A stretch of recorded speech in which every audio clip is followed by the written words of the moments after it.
Let me ask you something, and I want you to really think about this before you answer. When was the last time you sat in complete silence and actually heard silence? Not that thin, high-pitched whine that lives somewhere behind your eardrums. Not that low, persistent hum that seems to be baked right into the inside of your skull. Not the ringing that's there when you wake up at 2 a.m. and still there when your alarm goes off in the morning. I'm talking about real, actual quiet. If you're watching this video, there's a good chance you can't even remember what that feels like. And here's what I need you to understand right now, before we go any further. That sound isn't random. It isn't just getting old. And it is absolutely not something you simply have to accept and learn to live with for the rest of your life. That ringing is your body sending you a very specific, very urgent message. And the problem isn't that the message is confusing. The problem is that most doctors aren't trained to read it. What you're hearing is a nutritional distress signal. Your auditory system, the nerves, the blood vessels, the microscopic hair cells deep inside your cochlea, is running on empty. And your brain, brilliant and desperate as it is, has started filling in the silence with a noise that isn't there. Today, I'm going to decode that signal for you. We are going to go through exactly what your body is missing, why conventional medicine keeps missing it, and what you can start doing, starting tonight, to begin turning the volume down on that internal noise. My name is Dr. Franklin. I research in the field of preventive health and longevity for older adults, and I've spent years studying one of the most underappreciated connections in all of senior health, the relationship between what you put in your body and what your nervous system does in response. So stay with me, because what I'm about to share could change the way you sleep, the way you think, and the way you experience every quiet moment for the rest of your life. I want to tell you about a woman named Gloria, 71 years old, retired school teacher, sharp as a tack, funny, full of life. She came to see me about 14 months ago, and the first thing she said when she sat down was, "Doctor, I feel like someone left a television on inside my head and lost the remote." She'd been living with tinnitus for nearly 4 years. She'd seen 2 ear specialists. She'd been given a white noise machine, a referral to a therapist for adjustment counseling, and a pamphlet about hearing aids. Not once, not a single time, had anyone sat down with her and asked, "Gloria, what are you eating? What are your nutrient levels? What does your circulation look like?" And when I ordered a comprehensive nutritional panel on her, what we found was completely predictable to me and completely shocking to her. She was critically deficient in 3 key nutrients. Her inflammatory markers were elevated, her circulation to her inner ear was compromised, and her nervous system was essentially misfiring. This was not a hearing problem. This was a biological infrastructure problem. Now here's the part that matters most. Within 11 weeks of addressing those deficiencies, Gloria came back into my office and said, "It's still there, but it's like somebody finally turned the volume down." By month 5, she described it as a background whisper instead of a scream. That is not a coincidence. That is nutritional science doing exactly what it's supposed to do. Let's talk about how. To understand why certain deficiencies cause ringing in your ears, you need a brief tour of the most delicate piece of biological equipment in your entire body. Inside your inner ear, tucked deep inside your skull, is a fluid-filled chamber called the cochlea. Think of it like a tiny snail shell. Lining the inside of that chamber are thousands of microscopic sensory cells. We call them hair cells. And each one of those cells is responsible for translating vibrations into electrical signals that your brain interprets as sound. Now, here's the critical part. Each of those hair cells is fed by one of the tiniest blood vessels in your entire body, a structure so narrow that red blood cells have to pass through it literally single file. A single thread of hair is thick by comparison. When that blood supply is compromised, when it's sluggish, inflamed, or depleted of key nutrients, those hair cells don't just stop working, they start misfiring. They begin sending random, erratic electrical signals to your brain. And your brain, because it is hardwired to make sense of everything, interprets those random signals as sound. That's the ringing. That's the hiss. That's the tone that won't turn off. Now, research published in the Journal of Neurological Sciences has shown something remarkable. Tinnitus isn't just a malfunction in the ear. It's a malfunction in the brain's ability to suppress the error messages it's receiving. When the ear sends faulty signals long enough, the brain stops trying to filter them out and just starts treating the noise as normal. This is called auditory cortex reorganization. And it's the reason this condition feels so permanent. Your brain has literally restructured itself around the noise. But here's the hopeful part. The brain is also plastic. It can reorganize again in the other direction if we give it the right raw materials. Before we get started, take a moment to say hello in the comments. Tell me your name and where you're watching from. I read every comment and I'd love to know who I'm helping today. Now, let's get into the countdown. Deficiency number 1, magnesium, the nervous system's off switch. Let's begin with the one most people have never connected to hearing, magnesium. Here's what you need to know about magnesium and your ears. Deep inside your cochlea, there are receptors called NMDA receptors. These receptors control how intensely your auditory nerve fires. When magnesium is present in adequate amounts, it sits inside those receptors and essentially acts as a plug, preventing them from overfiring. When magnesium is low, those receptors are wide open.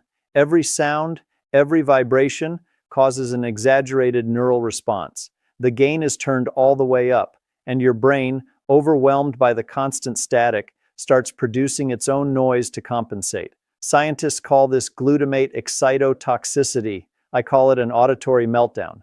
The alarming thing? Studies estimate that over 50% of adults over 60 are not getting adequate magnesium. And this is not because they're not eating vegetables. It's because modern agricultural soil has been so depleted that the magnesium content in leafy greens today is a fraction of what it was 50 years ago. You can be eating spinach every single day and still be deficient. And here's something Gloria told me that gave me chills. She said, "My ringing is always worst on the days I'm most stressed." That is textbook magnesium depletion. Stress hormones actively pull magnesium out of your cells. The more stressed you are, the more depleted you become, the louder the ringing gets. The foods I recommended to Gloria for magnesium: dark leafy greens, raw pumpkin seeds, black beans, wild-caught halibut, and avocado. Not in a pill, in a meal where the cofactors for absorption are present. Deficiency. Number 2, vitamin B12. The insulation your nerves are crying for. I want you to picture an old electrical cable, maybe one in an older house that hasn't been updated in decades. The rubber insulation on the outside has cracked. It's fraying, and when electricity runs through that wire, it doesn't travel cleanly from point A to point B. It leaks out, it sparks, it creates interference. That is precisely what happens to your auditory nerve when your B12 levels are too low. Vitamin B12 is essential for maintaining the myelin sheath, the protective insulating layer that wraps around your nerve fibers. Without enough B12, that sheath degrades. And when the auditory nerve loses its insulation, the electrical signals it carries from your inner ear to your brain begin to leak. Your brain doesn't interpret this as silence. It interprets it as sound, a constant, sourceless, maddening sound. Now here's what I need you to hear very clearly, because this is where the conventional medical system is failing people like Gloria every single day. Standard lab tests will flag a B12 deficiency somewhere around 200 picograms per milliliter. But research in functional neurology has shown that neurological symptoms, including tinnitus, brain fog, and peripheral tingling, can begin appearing at levels below 400. In older adults, I look for levels between 600 and 900 before I'm satisfied. Gloria's B12 was 310 when she first came to me. Her doctor had told her it was within normal range. And here's the biological reason seniors are particularly vulnerable. As we age, our stomach produces less of a compound called intrinsic factor. Intrinsic factor is the protein that allows your gut to absorb B12 from food. Without it, you can eat all the beef and eggs and salmon in the world and still be starving at the cellular level. This means many seniors need B12 in a form that bypasses the gut entirely: sublingual methylcobalamin, or in some cases injections. Your doctor can guide you on what's appropriate for your individual situation. Food sources that help: wild-caught salmon, sardines, pasture-raised eggs, clams, and nutritional yeast. If you're still here with me and finding this helpful, take a moment to type 2 in the comments. It lets me know you're watching and getting value from this. Deficiency number 3, zinc, the antioxidant armor your inner ear depends on. Here's a fact that might surprise you. Your inner ear contains one of the highest concentrations of zinc of any tissue in your entire body. That's not an accident. The process of converting sound waves into electrical signals creates enormous amounts of oxidative stress. Essentially, it generates free radicals. Zinc is the primary antioxidant shield protecting your cochlear hair cells from that oxidative damage. Without it, those cells age rapidly, malfunction, and begin sending the phantom signals we've been talking about. A landmark study published in the American Journal of Otolaryngology found that patients with chronic tinnitus had significantly lower serum zinc levels compared to healthy controls, and supplementing with zinc led to measurable improvements in tinnitus severity in a meaningful percentage of participants. But here's the hidden trap I see constantly with zinc: absorption sabotage. You might be eating zinc-rich foods, pumpkin seeds, beef, chickpeas, cashews, but if you're also consuming high amounts of phytic acid from refined grains, or if you're a heavy coffee drinker, you are actively blocking zinc from being absorbed in your gut. You are nutritionally wealthy on paper and bankrupt in practice. I also want to mention something that doesn't get talked about nearly enough. Certain common over-the-counter medications, including some pain relievers taken regularly, can damage cochlear hair cells directly through oxidative mechanisms. These are called ototoxic substances. If you are taking any long-term medications and you're experiencing tinnitus, please have a conversation with your physician about potential ototoxic effects. This is a real and under-recognized contributor. If this has been helpful so far, consider sharing this with a friend or loved one who is dealing with tinnitus or concerns about their hearing. Most people don't realize how deeply nutrients like zinc can protect the inner ear from long-term damage, and a simple like helps more people find this information. Deficiency. The Curhan, vitamin D3, the repair foreman nobody's calling. If magnesium is the off switch and B12 is the insulation and zinc is the armor, then vitamin D3 is the foreman who makes sure all the repair crews actually show up. D3 is not just a vitamin, it functions as a neurosteroid, a compound that directly regulates gene expression in your nervous system, including the genes that control inflammation along your auditory pathway. When D3 levels are low, chronic low-grade neurological inflammation goes unchecked. The tiny blood vessels supplying your inner ear stay constricted, repair processes stall, and the auditory nerve, already under stress, stays stuck in a state of chronic irritation. A growing body of research, including studies from universities in Europe and Asia, has consistently found that adults with persistent, bothersome tinnitus have lower average D3 levels than adults without it. And this deficiency is staggeringly common in seniors. Many older adults have limited sun exposure. Add in the use of sunscreen, living in northern latitudes, or spending most of your time indoors, and it becomes almost impossible to maintain adequate D3 levels through sunlight alone. I recommend getting your 25-hydroxy vitamin D levels tested. For neurological and immune function, I want to see levels between 50 and 80 nanograms per milliliter. Most people I see are sitting somewhere between 18 and 30, and they've been told that's fine. It is not fine, not for your auditory nerve. Food sources: wild-caught fatty fish, egg yolks, and fortified foods. But for most seniors, strategic, sensible sunlight, about 15 to 20 minutes of direct morning exposure on your arms and legs several times per week, is irreplaceable. Deficiency: B5, omega-3 fatty acids, lubricating the pipeline to your ears. Let me give you one final piece of this puzzle that ties everything together. All the nutrients we've discussed, the magnesium, the B12, the zinc, the D3, they all have to actually get to your inner ear to do any good. And remember those microscopic blood vessels we talked about? The ones thinner than a human hair? If your blood is thick, sticky, and full of inflammatory compounds, which is increasingly common with age, poor diet, and chronic stress, those nutrients get stuck in traffic. They never reach the cochlea. They never reach the auditory nerve. Omega-3 fatty acids, specifically EPA and DHA, found in fatty fish, perform two critical functions here. First, they reduce systemic inflammation, which allows those tiny vessels to dilate and carry blood more freely. Second, they improve the fluidity of cell membranes throughout the body, including in the hair cells of the inner ear, making them more responsive, more resilient, and more capable of functioning properly. Think of omega-3s as the oil that keeps the whole auditory machine running smoothly. Gloria told me she barely ate fish. She had been taking a cheap fish oil supplement she bought at a discount store for years. But fish oil quality varies enormously, and rancid fish oil, which is unfortunately common, actually contributes to oxidative stress rather than reducing it. We switched her to a high-quality, third-party tested omega-3 source and added 2 servings of wild-caught salmon per week to her diet. This was part of the turning point. The circulation factor. We've talked about nutrients, but I need to give you one more layer. Circulation. Even if your nutritional profile is perfect, none of it reaches your inner ear without healthy blood flow. And here's the compounding problem for adults over 60.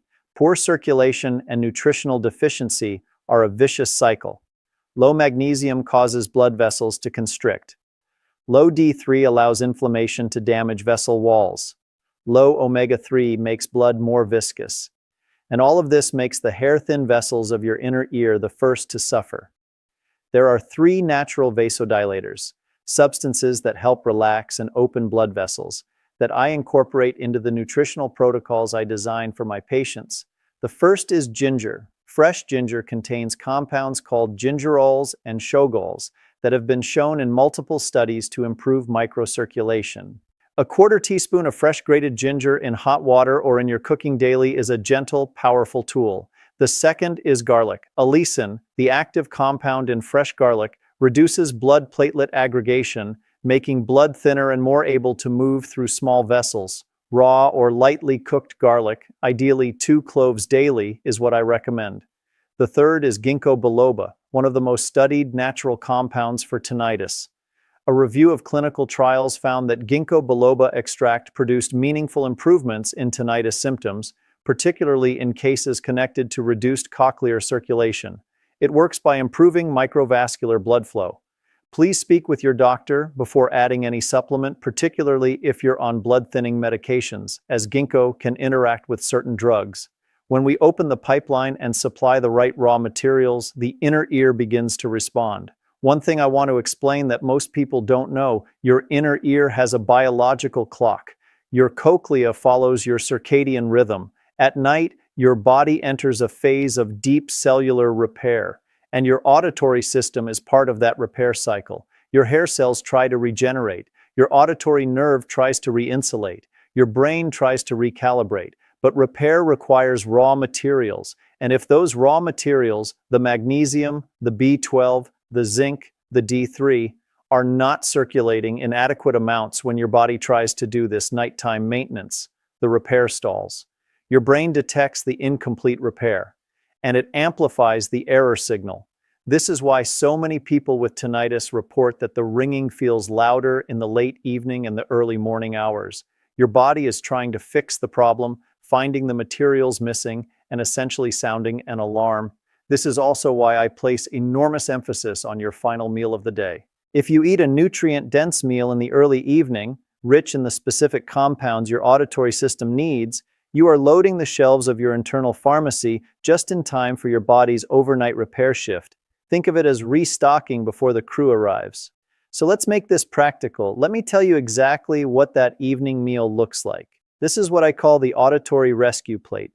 Start with a palm-sized fillet of wild-caught baked salmon. This gives you your omega-3s, your D3, your B12, 3 critical deficiencies addressed in a single protein source. Alongside it, build a large base of baby spinach and steamed broccoli. This covers your magnesium and a wide spectrum of antioxidants to protect those cochlear hair cells from oxidative stress. Add a generous handful of raw pumpkin seeds on top. These are one of the best bioavailable sources of zinc you can eat, and they also contain magnesium, giving you a double dose. Dress everything with cold-pressed olive oil, fresh lemon juice, and a generous amount of fresh grated ginger. Your circulatory support working to open the pipelines and get everything moving. On the side, half an avocado, more magnesium, healthy fats for nutrient absorption, and anti-inflammatory compounds. This is not a complicated meal. It takes less than 25 minutes to prepare, and the biological payload it delivers to your auditory system is remarkable. Gloria made a version of this meal 4 to 5 times per week starting in month 2. She told me, "Doctor, it's the first time food has ever felt like medicine to me." That's exactly what it is. I want to be completely honest with you, the way I wish more doctors would be. This is not an overnight fix. Your auditory nerve did not become depleted in a week, and it will not fully recover in a week.